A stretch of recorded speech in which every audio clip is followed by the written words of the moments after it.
ओडिशा अवसरप्राप्त शिक्षक संघर दुईदिनिया प्रस्तुति बैठक पुरीठारे अनुष्ठित।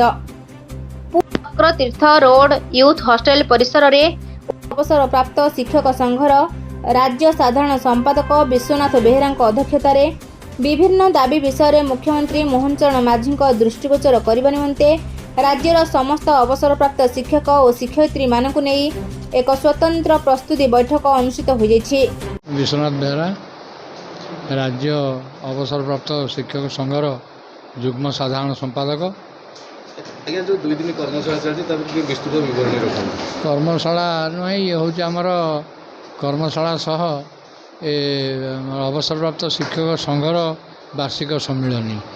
ये वार्षिक सम्मिलनी रे राज्यर विभिन्न जिलूर प्रतिनिधि मान आज उपस्थित अच्छा एवं अवसरप्राप्त शिक्षक कर्मचारी मानकर विभिन्न दाबी उपरे आलोचना करागला एवं एथिरे अवसरप्राप्त शिक्षक कर्मचारी मानक जहाँ सब दाबी आमर प्रथम हूँ चिकित्सा भत्ता एवं द्वितीय कथा हूँ वर्धित पेंशन 65 वर्ष 5%, 70 वर्ष 10%, 75 15% एवं 80 20% यथाविधि देवाई दाबी कर एवं तृतीय कथा हूँ जे आमर कम्यूटेड पेंशनटा जो अच्छे 15 वर्ष जो रिकवरी होती 15 वर्ष परिवर्ते 12 वर्ष करने सरकार को पाखे दाबी उपस्थापन कराई।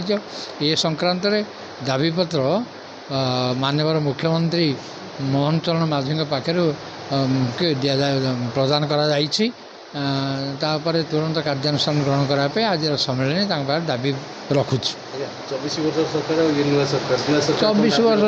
वर्ष सरकार पाखे आम ये दाबी रखी किंतु से सरकार ये कथा के प्रति कर्णपात करना आशा करुचु ये नूतन सरकार माननीय मोहन चरण माझी माननीय मुख्यमंत्री मोहन चरण माझी आमर ये दाबी को उपयुक्त भाव अनुध्यान करी कार्यानुष्ठान ग्रहण करें। पुरी रमेश रिपोर्ट पथालिया न्यूज।